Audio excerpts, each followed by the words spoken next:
Bureau chief Islamabad गुलाम मुर्तज़ा हमारे साथ मौजूद हैं, उनसे हम जान लेते हैं। गुलाम मुर्तज़ा, शहबाज शरीफ साहब कह रहे हैं कि तारीख में तब्दीली नहीं हुई है, 21 तारीख को ही नवाज शरीफ वापस आ रहे हैं, लेकिन अभी एक मुशावरती इजलास भी हो रहा है जिसमें कुछ अहम फैसले एक्सपेक्टेड हैं। कुछ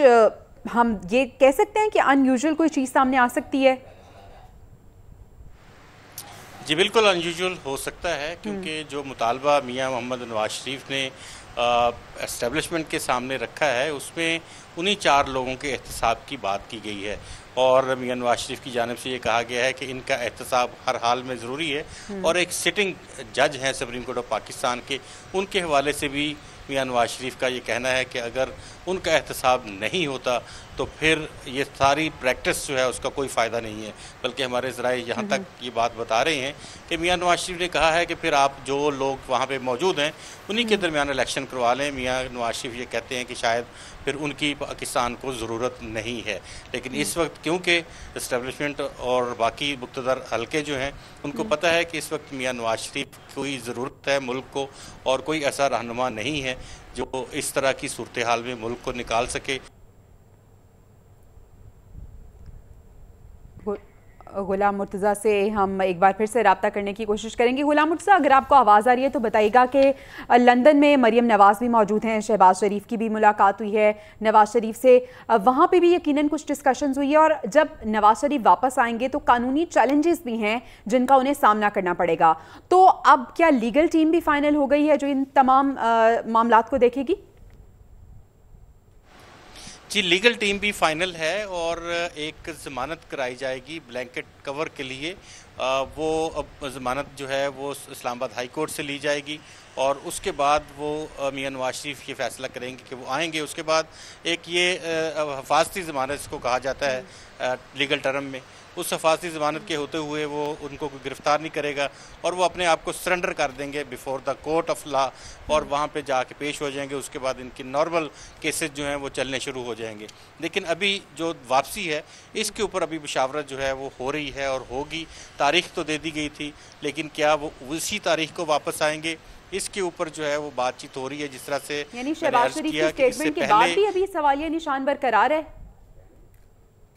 जी मियां नवाज शरीफ जो हैं उन्होंने इस्टेब्लिशमेंट के सामने 3 से 4-5 लोगों के हवाले से ये रखा था सामने कि इनका एहतसाब ज़रूरी है और अगर इनका एहतसाब ना किया गया तो फिर मेरे आने का यहाँ पाकिस्तान में कोई फ़ायदा नहीं है, क्योंकि वो ये समझते हैं कि उनके होते हुए जब उनका दौर था तो एक खुशहाली की तरफ हम बढ़ रहे थे, इक़्तिसादी इशारे बेहतर थे, मुल्क की मईशत बेहतरी की जानिब गामज़न थी, लेकिन वो उस वक्त उनको डिस्टर्ब किया गया और मुल्क की तरक्की को डिस्टर्ब किया गया। तो उनका ये कहना है कि उन तमाम किरदारों को सामने लाया जाए और उनके ख़िलाफ़ केसेस जो हैं वो चलाए जाएँ और करार वाकई सज़ा दी जाए। अब अगर एक बात जो मैं कहना चाहता हूँ कि एक सुप्रीम कोर्ट ऑफ पाकिस्तान में एक केस लगा हुआ है, नज़रसानी का केस है और फैज़ाबाद धरने की नज़रसानी का केस है। उसमें अगर उसका फैसला नज़रसानी केस में वो समाअत के लिए मुकर्रर हो जाता है और मुकर्रर हो गया है बल्कि, और उसमें यही कह दिया जाता है कि वो फैसला अपनी जगह पे बरकरार है और उसके साथ ये ऑर्डर कर दिया जाता है कि 1 महीने के अंदर उसके ऊपर अमल दरामद की रिपोर्ट जो है वो पेश की जाए, तो कम से कम 2 से 3 किरदार उस फैसले की रोशनी में उनका ट्रायल शुरू हो जाएगा और अदारों के ऊपर कोई ऐसी कदगन भी नहीं होगी। वो बिल्कुल साफ सुथरे अल्फाज में ये कह सकेंगे कि सुप्रीम कोर्ट ऑफ पाकिस्तान का हुक्म है, हमें ये हुक्म मानना लाजम है। तो मियां नवाज शरीफ का आधा मुतालबा उस केस के नज़रसानी के फैसले के मुस्बत आने के अंदाज में, यानी कि वही जो फैसला पहले किया गया था जस्टिस काजी फायद ईसा की जानिब से, अब वो चीफ जस्टिस हैं, दोबारा केस उनके सामने नज़रसानी लगी है, नज़रसानी में भी वही फैसला मुतवक्को है जो इससे पहले था। वो 3 आधा मुतालबा तो मियां नवाज शरीफ का मान लिया जाएगा, फिर वो आएंगे, बाकी आधा मुतालबा जो है वो यहाँ आके उसके ऊपर जदोजहद करेंगे, क्योंकि बयानियाँ जिसकी बात की जा रही है वो यही है कि पाकिस्तान की तारीख में अगर आप देख लें तो जो भी शख्स मुक़्तदर हलकों के मुतल्लिक़ या जिन लोगों ने पाकिस्तान के साथ कुछ भी ऐसा किया हो, अगर वो उनके मुतालिक कोई पॉलिसी अपनाता है तो अवाम उसको बड़ा पसंद करते हैं। अच्छा गुलाम मुर्तज़ा, हमने ये देखा कि आम इंतखाबात को लेके भी मुस्लिम लीग ने इलेक्शन कमीशन के ऐलान का बड़ा खैर मकदम किया। पीपल्स पार्टी कुछ खौफ नज़र आ रही है, वो कह रही है कि तारीख देने की बजाय ये तो मुबहिम सा ऐलान है जो कर दिया गया है, लेकिन नून लीग इसको बड़ा पॉजिटिव देख रही है।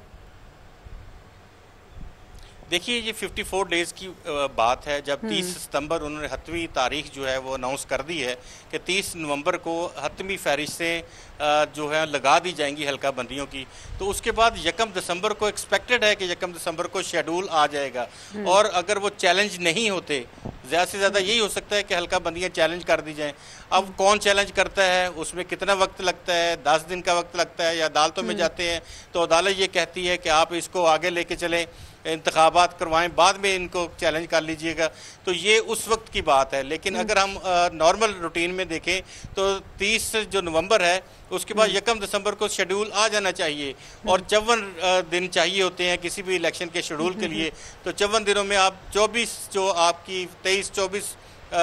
जनवरी जो बन रही है वो तारीख बन रही है 23-24 बिल्कुल जनवरी का आखिरी हफ्ता इलेक्शन कमीशन की जानिब से अनाउंस कर दिया गया है। इंतखाबात तो अभी थोड़े से दूर हैं, लेकिन अभी बात हो रही है कि कायद नून लीग आते हैं या नहीं। उन्होंने अपनी कुछ डिमांड्स भी रख दी हैं, किस हद तक उन्हें पूरा किया जाता है, और फिर अगर पूरा किया जाता है तो वापस आते हैं, और अगर नहीं किया जाता तो फिर क्या होता है, ये देखना जो है बाकी है। बहुत शुक्रिया गुलाम मुर्तज़ा, आप हमें तफसीलन अपडेट कर रहे थे। साबिक़ वज़ीर आज़म के मुतालबात बड़े दिलचस्प हैं, देखते हैं कि वो किस सूरत पूरे होते हैं। खैर, हमें एक ब्रेक शामिल करने का कहा जा रहा है, ब्रेक के बाद आपसे मिलते हैं।